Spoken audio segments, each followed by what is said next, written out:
On today's show, stricter emission tests in Europe are forcing automakers to bring back larger engines. Volvo's parent company Geely is creating a new car brand, and the Ford Transit is now the best-selling cargo van in the world. All that and more coming right up on Autoline Daily.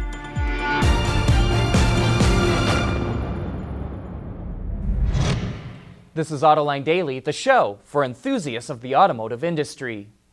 In the wake of Volkswagen's diesel emission cheating scandal, European regulators decided to tighten up emissions testing. As we've said in the past, the tests are pretty easy, which is why fuel economy ratings for cars in Europe look much better than for cars tested in the US.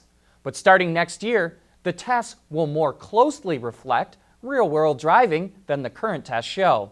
But there's a surprising consequence because of this change. Reuters reports automakers are planning on bringing back larger engines. Over the last decade, car makers downsized engines in order to meet stricter fuel economy and emission regulations. And they added turbochargers to maintain power that customers expect.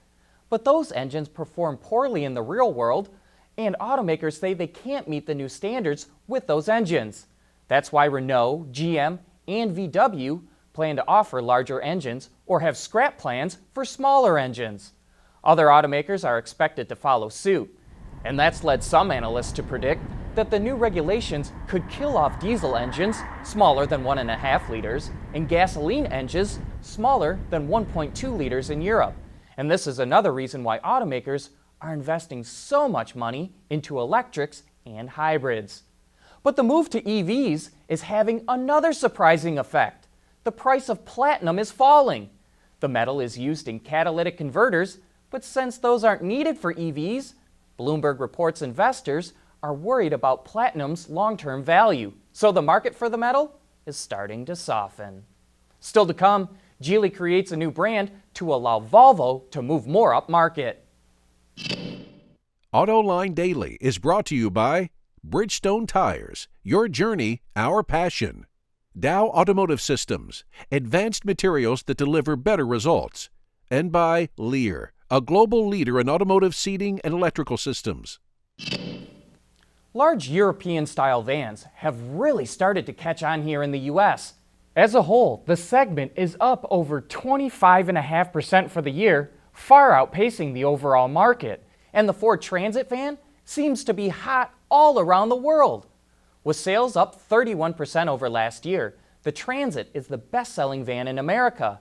The automaker also commands 40% of the full-size commercial van market here in the US. In Europe, Ford is the best-selling commercial vehicle brand, and the Transit is on its way to become the best-selling nameplate in China for 2016. With low load heights and tall roofs and a ton of versatility, it's easy to see why consumers are snatching up these large vans. We speculated this could happen, but now it's official. Geely will introduce an all-new mid-level brand so Volvo can continue to move upscale. It will be called Link and will officially be unveiled next Thursday. Technology will be jointly developed by Geely and Volvo, while the vehicles will share underpinnings with Volvo models. The first is expected to be an SUV and is scheduled to go on sale in the second half of next year. The models will be produced in China, but will also make their way around the globe, which could pave the way for a Chinese brand to finally enter the US market. Coming up next, a look at how autonomy and connected vehicles could benefit automakers. Lear Connexus is the new application suite in vehicle connectivity designed to deliver over-the-air software updates and more from Lear Corporation's E-Systems, leaders in power and data management. As we keep saying, autonomous and connected cars could be the most transformative technologies to hit the auto industry in 100 years. Automakers are spending a lot of time and money to develop these systems, but ultimately, what benefit will it have for the OEMs? On Autoline this week, Richard Wallace from the Center for Automotive Research had this to say. If we use cars more intensively than we do today, then we go from 11.5 years for the average age of a light vehicle, might become 3 or 4 if we're going to use them more than 20 use them 20 hours a day, let's say. Right now, typically we use them less than 2. We drive to work, park, drive home, and maybe one soccer match for the kids or something like that. So we do see a more intensive use, higher turnover as a result. I think another part is just broadening the range of services the auto companies are in, because I don't think any of us kind of know what the winning services are going to be in 10, 15 years. Ford alone has something like 25 experiments going on globally in mega cities. How about this business model? How about that business model? And they're trying to figure out which ones are going to carry the day. For more about connectivity, mobility, and autonomous vehicles, you can watch that entire discussion right now on our website, Autoline.tv, or you can find it on our YouTube channel. That's it for today.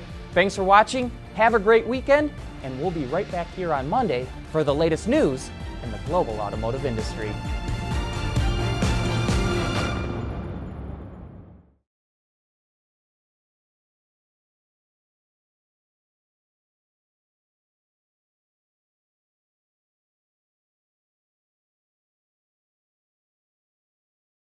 Wards is the industry leader for news, data, and analysis. That's why companies across the globe subscribe to our premium service, maybe even your own. Log in for subscriber access now. Check your company's intranet for details and rely on wardsauto.com to keep you informed.